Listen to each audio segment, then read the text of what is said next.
पास रहकर तन्हाई, पूछती है मिल क्यों ये जुदाई, रोक रोक जिन्हें अपनी सुनाई, क्या करेंगे इन्हें समझना।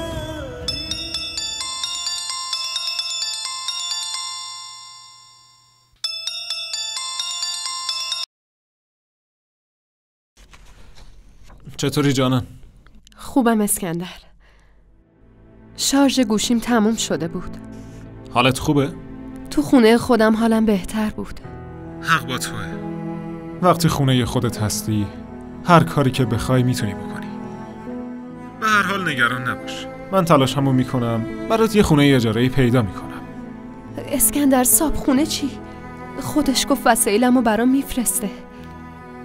اسکندر اون آخرین یادگاریای داداش و زن داداشم.